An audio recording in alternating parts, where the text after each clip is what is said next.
Cambodia, a land once known for temples and smiles, with nearly 17 million people, stretching 181,000 kilometers, now hides a darkness few dare to speak of.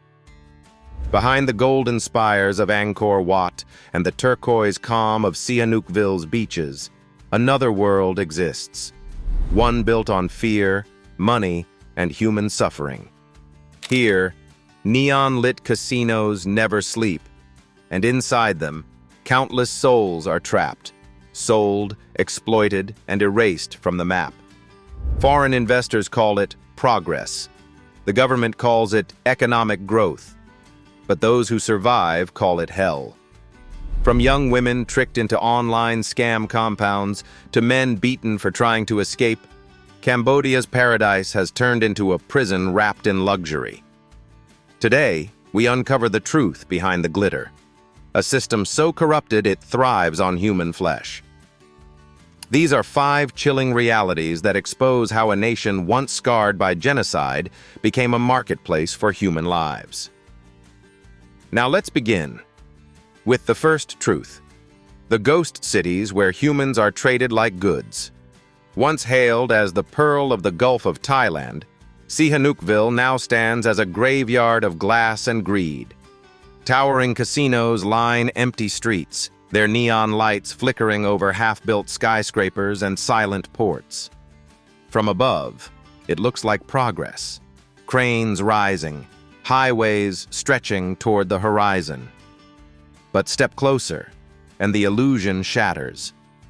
Beneath the polished surface lies a machinery of crime where people are not citizens, but is a tool for making progress. What began as a wave of Chinese investment under the Belt and Road Initiative turned into something unrecognizable. Thousands of workers from Vietnam, the Philippines, Thailand, and beyond were lured by online job ads promising salaries and new beginnings. Instead, they arrived in a nightmare. The moment their passports were taken, their freedom vanished. Inside fortified compounds, men and women are forced to operate online scams, tricking strangers around the world to fill the pockets of their captors. Those who resist are beaten, starved, electrocuted, or worse. Some jump from windows in desperate escape attempts. Others simply disappear. Local witnesses speak of screams in the night, of bodies dragged out under the cover of rain. A few lucky ones are rescued, but their stories tell of a system so organized it feels industrial, a factory of human suffering. And yet these compounds operate in plain sight. The casinos still sparkle, guarded by men in uniform. The local authorities call them private enterprises, and the government calls it foreign development. But every glowing tower hides a digital slave camp. Every economic zone is a cage. International organizations like the UN and Reuters have exposed the horror, yet little changes. Because here, the network runs deep. Money flows upward. Silence flows downward. Officials, businessmen, and foreign investors all share the same table. And in that silence, the trade continues. This is the new face of Cambodia's coastal boom. A paradise for criminals, a prison for the poor, and a warning to the world. But what happens when the very people meant to dismantle this system, the police and the state, become part of the machinery themselves? Let's uncover the second truth. Police and officials, when the protectors become the hunters. In Cambodia, justice often wears the same uniform as corruption. Behind the promise of order lies a network of men in power who have turned law enforcement into a business, a system where protection can be bought, silence can be rented, and truth can be erased. The police are not always the ones chasing criminals. Too often, they are the ones escorting them safely through the night. After every major raid, officials appear before cameras to declare victory. Dozens rescued, hundreds arrested. The headlines sound reassuring. Yet once the cameras fade, the compounds reopen under new names, the victims are replaced, and the cycle continues as if nothing happened. As one survivor said quietly, "Every time there's an investigation, every trace gets wiped clean." files disappear, witnesses vanish, and the same cars with tinted windows keep passing through police checkpoints unhindered. In August 2024, a rare crack appeared in the facade. Hun Chi, brother of former Prime Minister Hun Sen, was arrested along with 7 suspects for charges including murder, human trafficking, illegal weapons, and narcotics. The case sent shockwaves through Phnom Penh, not because it was unusual, but because it briefly revealed how deep the rot runs. When the relatives of power are implicated, the mask slips. Corruption is not an accident of the system. It is the system. At police headquarters, desks are stacked with confiscated phones and forged IDs, trophies of a war that never ends. But ask the officers who funded the buildings, who licensed the casinos, who issued the work permits, and silence fills the room. The state pretends to clean its wounds, while corruption keeps the blood flowing. When the protectors become hunters, fear becomes the law. In Cambodia, that fear is the most stable institution of all, one that guards every gate, every deal, every secret. And in that darkness, new predators rise, gangs so powerful that even the police dare not speak their names. Now, let's move to the third truth. The rise of Chinese gangs, a shadow empire beyond control. Sihanoukville once dreamed of becoming Cambodia's Dubai. Instead, it became its underworld capital, a city where Mandarin echoes louder than Khmer and where neon lights hide a new kind of empire, one ruled not by kings, but by gangs. When Chinese investment poured into Cambodia in the late 2000s, casinos multiplied overnight. At first, they promised luxury resorts and job creation. But when the pandemic shut them down, those glittering towers didn't go dark. They changed hands. Casino floors turned into cybercrime factories. Hotel suites became prison cells. Behind steel gates and electric fences, thousands were forced into online fraud, gambling scams, and digital extortion rings controlled by organized crime groups from China. In 2018, more than 16,000 Chinese nationals were granted legal work permits in Cambodia, a surge that conveniently masked the arrival of the criminal workforce behind the casino boom. The following year, 241 Chinese citizens were arrested for various crimes ranging from money laundering to human trafficking. And by April 2024, Cambodia had extradited 130 suspects tied to online gambling and scam operations in a single month. A glimpse into how vast and transnational this web has become. These gangs aren't hiding in the shadows anymore. They've become part of the landscape. Their compounds, surrounded by guards and cameras, operate like military bases. They have their own internal hierarchy, their own security, even their own laws. Some victims have described being beaten, tortured, or sold multiple times between compounds, traded like assets in a market of despair. The gangs control not only the work, but also the movement, communication, and survival of their captives. Local police and officials rarely interfere. Some are paid to ignore, others benefit directly. For the right price, borders open, raids are delayed, and licenses are renewed.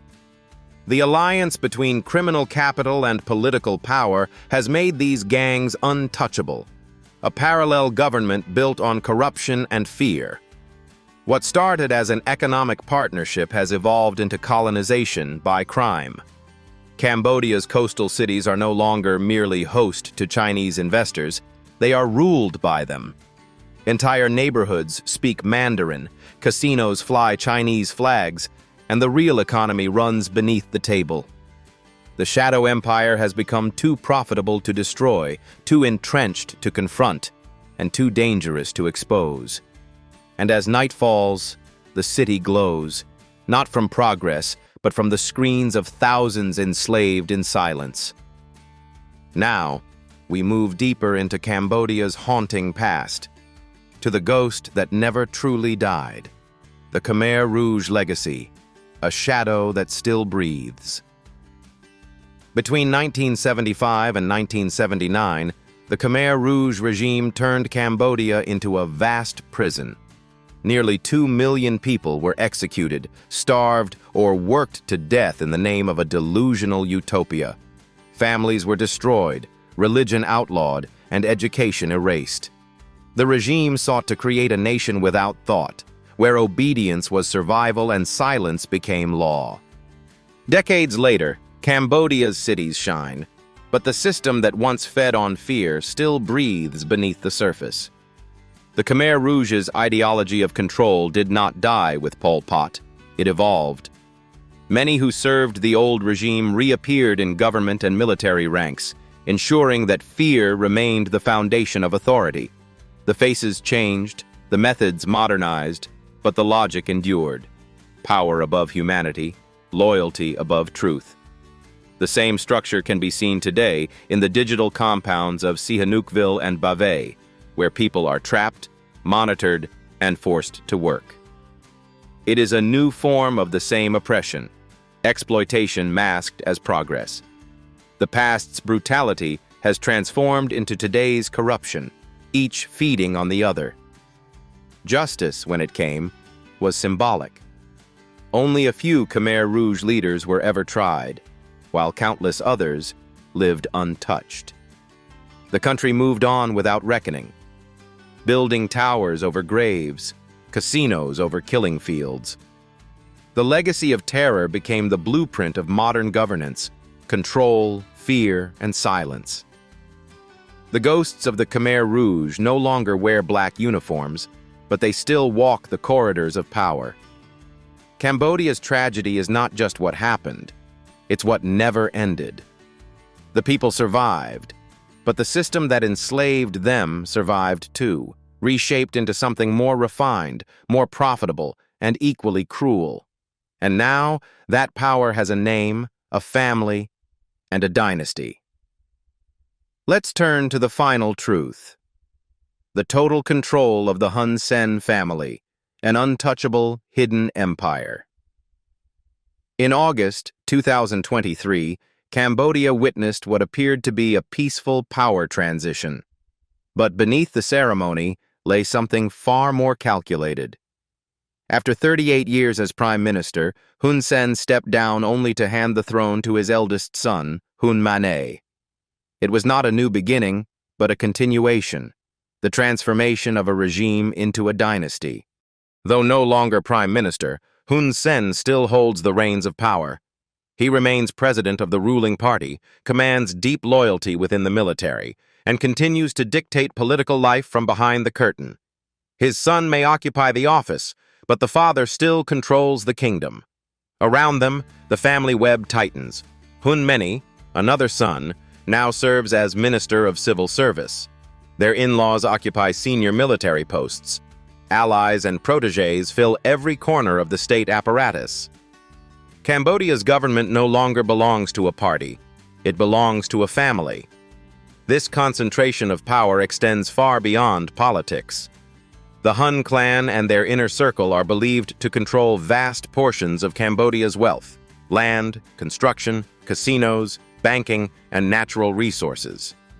Independent observers estimate that their network touches as much as 70% of the national economy. Corruption is no longer a symptom. It's the operating system. Every institution, from the army to the courts, serves the same core of loyalty. Dissenters are sidelined, critics silenced, and elections turned into rituals of confirmation. The dynasty projects stability, but its foundation is fear, a belief that power cannot change hands without chaos. What began as a revolution for national survival has hardened into a monarchy of control. The Hun family's grip is not just political, it's generational. In today's Cambodia, the line between government and bloodline has vanished. And until that spell is broken, the country will keep orbiting the same invisible sun, one that shines only on those who own it. Cambodia is a land of beauty, but beauty that deceives. Tourists see the glory of Angkor's temples, not the prisons hidden behind casino walls. The government stays silent, the poor stay desperate, and criminals move freely. Behind the smiles lies a country sold piece by piece, its people, its dignity, its soul. As one analyst put it, Cambodia isn't just dangerous, it's a living experiment of human darkness, where morality itself has been put up for sale. Thank you for joining us on this journey to discover the hidden gems of Cambodia. See you next time. Stay alert, stay human, and never stop questioning the light that hides the darkness.